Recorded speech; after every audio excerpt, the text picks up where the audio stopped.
안녕하세요, 여러분.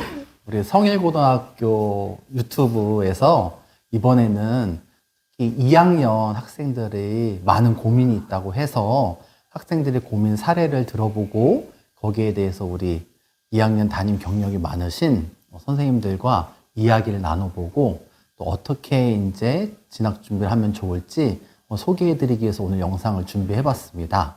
그럼 바로 첫 번째 고민 사연부터 한번 들어보도록 하겠습니다. 첫 번째 사연 한번 읽어보겠습니다. 안녕하세요. 저는 성일고등학교에 재학 중인 2학년 학생입니다. 저는 공부에 흥미가 없어 1학년 때는 시험 기간에도 놀기만 해서 거의 6, 7등급입니다.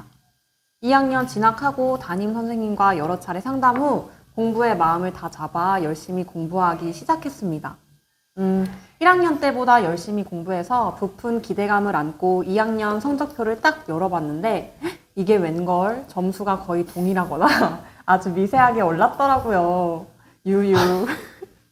어떻게 바로 성적이 오르냐 싶다가도 큰 실망감에 어차피 공부해봤자 안 오를 텐데 하는 마음이 큽니다.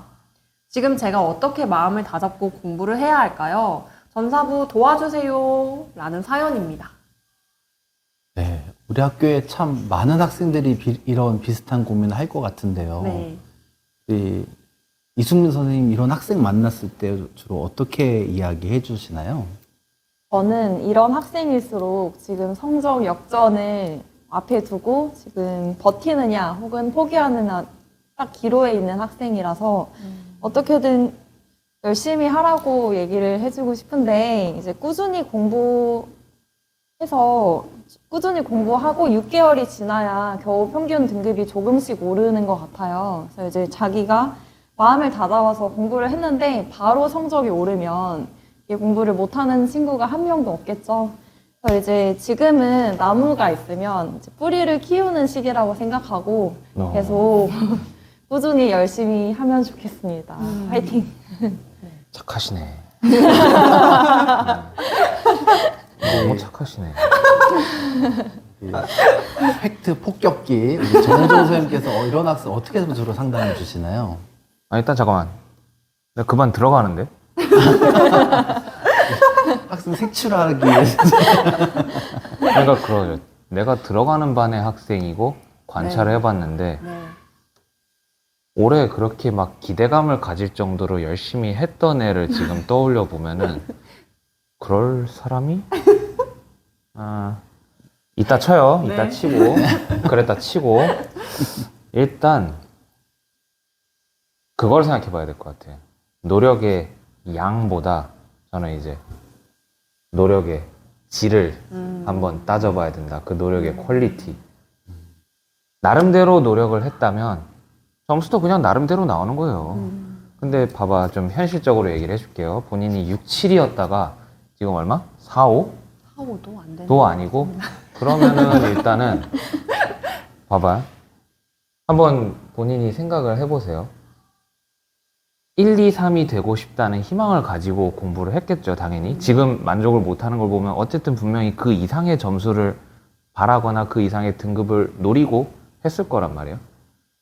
한 번이라도 그러면은 그 정도 혹은 그 이상 맞았던 애들의 생활이나 공부 패턴을 따라가거나 아니면 그걸 넘어서 보려고 해본 적이 있는지 스스로 만족하는 그 결과물 말고 진짜로 그런 애들한테 네가 그동안 공부했던 시간 딱 뭐 딴짓하고 그랬던 시간을 제외한 정말 딱 공부했던 시간 타이머로 재서 하루에 얼마 했는지 한번 내놔봐 라고 하면은 지금까지 제가 봤을 때는 그게 자꾸 거기에 다른 걸 집어넣어요. 학원 숙제했던 시간, 학원에서 수업 들었던 시간. 학원을 나쁘게 보는 건 아니에요. 학원 다녀야지, 필요하면 다녀야 되는데 저는 학원에서 수업 듣는 거랑 학원 숙제만 시간 안에 해가는 거를 공부와 저는 똑같이 보고 있지는 않거든요. 결국은 내가 내신에서 원하는 등급을 내고 싶으면은 내가 그날 수업에 들은 거를 얼마나 나한테 내가 설명을 해주는 시간을 갖느냐. 설명을 하는 거예요. 내가 배운 내용을 이해했으면은 남한테 설명하고 가르칠 수 있어야 그게 이해한 거고 나한테 스스로 그걸 가르쳐주는 시간을 얼마나 가지냐를 저는 물어보고 싶어요. 반대로. 그런 시간이 정말로 나한테 하루에 일정 시간 이상 꾸준히 있었는지, 그리고 그거를 빠짐없이 실천을 해왔는지, 그리고 만약에 내가 지금 있는 등급 이상의 거를 노리고 싶으면 당연히 나보다 열심히 했거나 많이 해왔을 애보다 이악 물고 더 해야지. 나도 남만큼 했다 그러면 남만큼 받는 거야, 그냥. 남만큼 하면 남만큼 받는 거야. 남보다 더 해야지. 더 많이 해야지. 제가 알아. 감사합니다. 네. 삐 처리해 주셔도 돼요. 사실은 뭐 현장에서 상담할 때는 지금 많이 순화하신 거죠. 저 같은 경우도 이런 경우는 가차없이 이제 복격을 하기도 하는데, 우선 제가 좀 말씀을 드리자면 6, 7등급 학생이고 그래도 우리 좋은 담임 선생님을 만나서 이제 공부하겠다는 의지도 생긴 것 같은데, 이럴 때일수록 더 차분하고 또 오래 꾸준히 공부할 생각을 하시는 거를 추천을 드립니다. 솔직히 지금 내신이 6, 7등급이라면 4년제 대학에 진학하기는, 경기권 4년제 대학에 진학하기는 쉽지 않은 점수가 맞거든요. 하지만 여기서 포기할 일은 전혀 아닙니다. 우리 학교가 어디입니까? 바로 명문 성일고등학교입니다. 이런 학생들도 경기권 학교를 충분히 진학시킬 수 있는데요. 우선 아까 정호정 선생님께서 말씀하신 것처럼 절대적으로 체크하셔야 될 부분은 이 학생이 얼마나 공부를 했는지 체크하는 부분이라고 생각합니다. 그래서 이 학생은 스스로 좀 열심히 했다고 생각했겠지만 이게 객관적으로 봤을 때 열심인지는 좀 정확히 파악을 해봐야 되거든요. 평소에 30분 공부하다가 1시간 해도 열심히라고 하는 친구가 있고요. 뭐 시험 볼 때 벼락치기 하다가 일주일 전에 공부했다고 해서 열심히 했다고 하는 친구도 있는데요.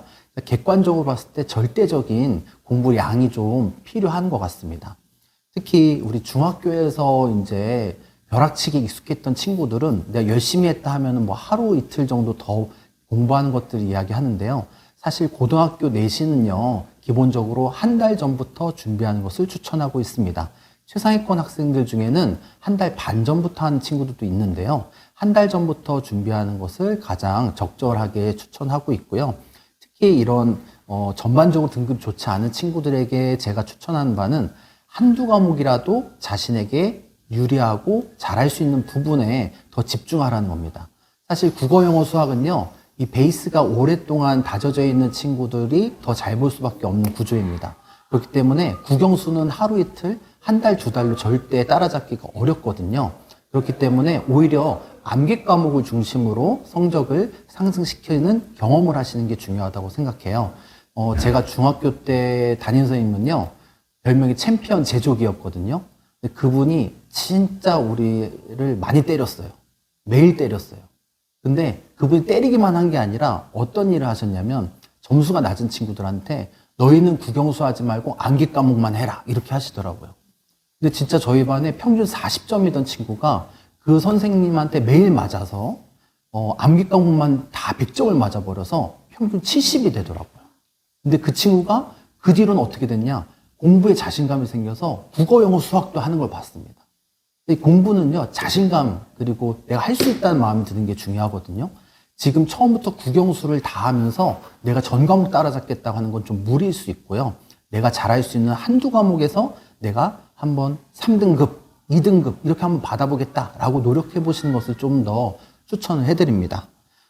그리고 암기 과목도 공부할 때 많은 친구들이 그냥 교과서만 보고 공부했다라고 하는 경우도 있는데, 암기 과목이라 할지라도요, 2학년부터는 수능형으로 저희가 다 출제가 되기 때문에 반드시 평가 문제집, 그리고 기출문제 모음집인 자이스토리 같은 것들까지 풀어보는 것을 추천을 드립니다.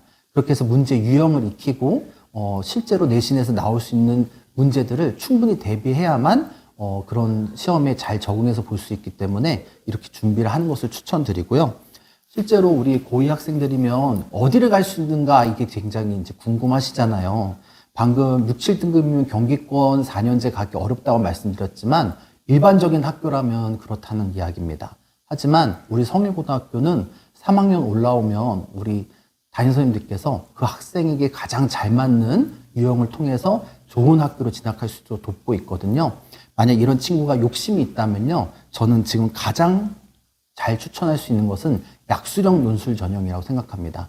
약수령 논술은 일반 논술과 다르게 수능에 이제 2점, 3점짜리 문제들이 출제되는 단답형 논술형인데요. 수능 대비만 충분히 한다면 충분히 풀 수 있는 문제들입니다. 보통 국어와 수학만 출제를 하고 있고요. 국어도 이제 수능에서 한 3등급, 수학도 이제 수능에서 한 3등급 정도 나온 친구들이 지원할 수 있는 전형입니다. 그래서 이런 부분을 전형했을 때 제일 높은 학교는 지금 국민대학교, 상명대학교, 가천대학교 정도가 가장 높이 갈 수 있고요.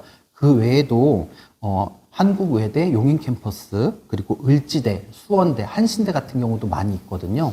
이런 경우도 이 약수령 논술을 준비하면 잘 갈 수 있기 때문에 우선은 암기 과목을 중심으로 공부하되 이번 겨울방학부터 국어, 수학을 기준으로 해서 자신의 실력을 기초부터 다져나간다면 충분히 인서울까지도 진학할 수 있을 것으로 생각이 됩니다. 그러니까 지금 이번에 한 번 잘 안 나왔다고 속상해하지 말고 자신감 있게 조금 더 꾸준히 길게 보고 준비해 주시면 좋을 것 같습니다. 우리 왜 불렀어요? 다 나왔는데? 그럼 오늘은 여기서 오늘 마치도록 하겠습니다.